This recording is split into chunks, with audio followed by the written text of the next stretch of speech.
Okay, let's take some questions. I actually have a question about sloping blocks. This is me talking about my own issue, but we will have our viewers' questions coming through shortly. Tell me, what's the best way to address the situation of a sloping block?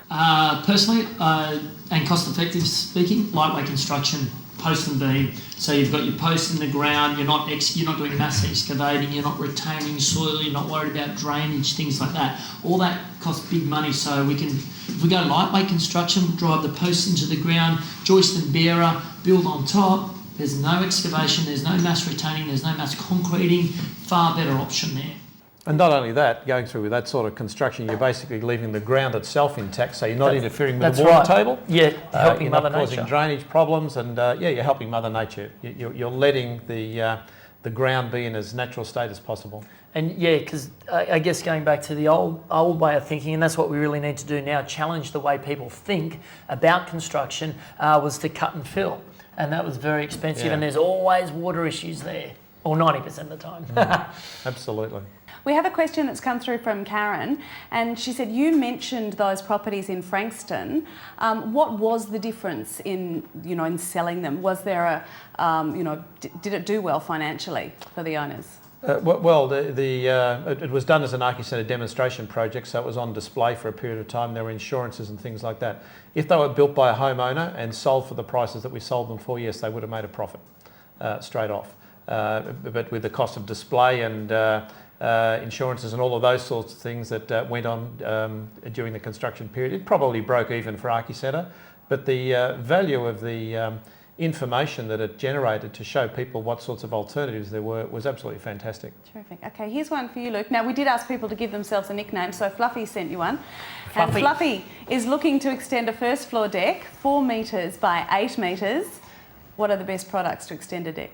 Is it going to, well, if it's out of timber, that's fine. Treated pine, obviously seek engineers' advice first.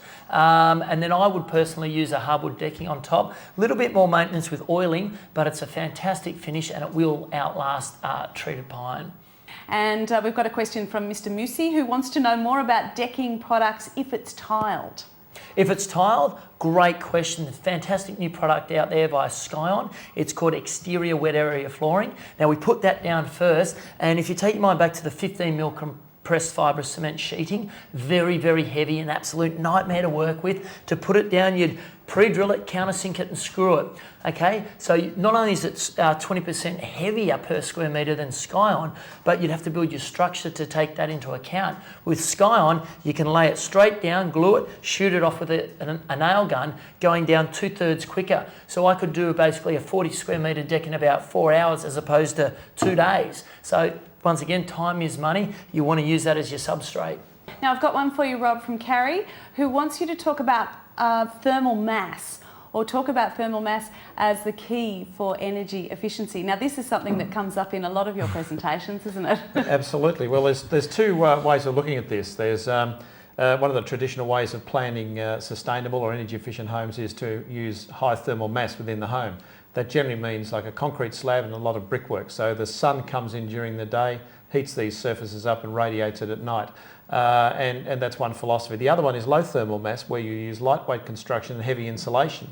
What it basically means is that you haven't actually got as much storage of heat within the structure, but your heating system or your cooling system in the winter or the summer, whichever you've got on, requires far less energy because you're not actually having to heat up that high mass anyway. I think the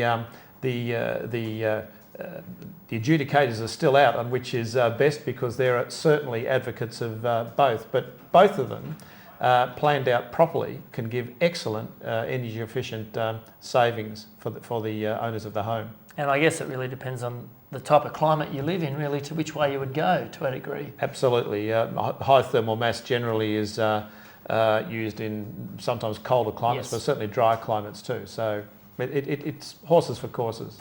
Okay. Stan wants to know whether you can use lightweight construction in any climate.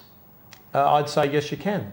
Obviously, the way in which you're approaching it with insulation and so forth, waterproofing in high rainfall climates, you need to really consider how you're getting water away from the house and so forth. But these are very, durable products, and they'll withstand almost anything that nature can throw at them. Now, we looked at sloping sites, but Ned wants to know what's the best solution for flat sites on very swampy land.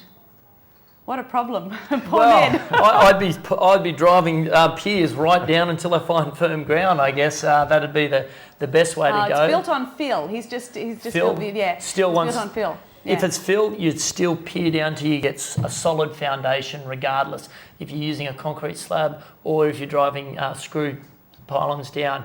You pier down till you get a firm foundation, because you do not want that house to move. And people really need to consider, if they are about to buy a block of land and it has got a lot of fill, they should make sure they know how much additional cost it's going to add to the house, because there are, as Luke is saying, different ways of handling the piling. There can be concrete piles, board piles, driven piles, screw piles, all sorts of things like that, all with different costs and different engineers preferring and different builders preferring different systems. So could you use a lightweight material 100%. over there Oh, in that course. sort of situation? Of course, and in my opinion, it'd be a lot better and more cost effective. You got to remember, masonry and heavy construction requires bigger footings, which requires more material, more concreting. So if you start thinking that way, it makes more sense to go the lighter weight construction. And with lighter weight construction too, it reacts with the climate immediately. If it's hot outside, it's not going to suck the energy in and radiate through the night. If it's cold outside, it just stops it coming in. So as far as I'm concerned, lightweight is definitely quicker and easier solution. And with lightweight construction too, if there is a bit of movement because of differential soil conditions right down deep under the fill, lightweight construction is flexible. With masonry type construction, if you get a bit of movement like that, that's coming up in all the Archicentre statistics as cracking. That's right, yeah. Now, Ned's trying to get as much out of this session as he can. He says, is it more expensive doing piles or slab? Really depends on the on the situation. If you're on a sloping site, the screw piles or something like that are far cheaper than a slab, because you've got no excavation, no retaining walls, no expensive heavyweight materials going in there. On a flat site, probably they'd probably be similar. With lightweight construction, of course, you're higher above the ground, so you may need some steps to get up to the house, but then you can use that additional height for balconies and decks too.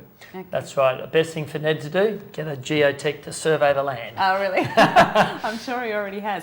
Now, Libby is looking for something to renovate, Luke. So she says, what's the best thing that she should look for in a house? Okay, if you're looking at houses, units or duplexes, doesn't matter what it is, take a builder with you. If you've got a friend who's a builder or you know a builder or recommended one, take them with you, look at the house, and he'll be able to give you a ballpark, and I say ballpark, not an exact price, of what you're going to be up for. It's a Because little bit... we know about getting building inspections, but you're saying go the one step further. Go the next step, because if you're going to buy a house and you might think it's only going to cost 20 grand, if you get a professional in there, he'll tell you exactly, well, roughly how much it's going to cost, so you can budget better, so you'll know what to buy. Look, Archicentre has a service specifically designed for people who are thinking about renovating and don't know what to do. It varies between about $1,200 and $1,800, where an architect will come out, measure the place up, talk to the homeowner about what they want to do, prepare a brief and a concept and cost estimates, and then recommend the best way to go. And in fact, Archicentre is the biggest initiator of home renovations in the country. Almost all of them starting off with a low-cost report like that. And we have some of those on our website too, some of those Archicentre makeovers. Thank you so much. It's really great to have you both on the panel.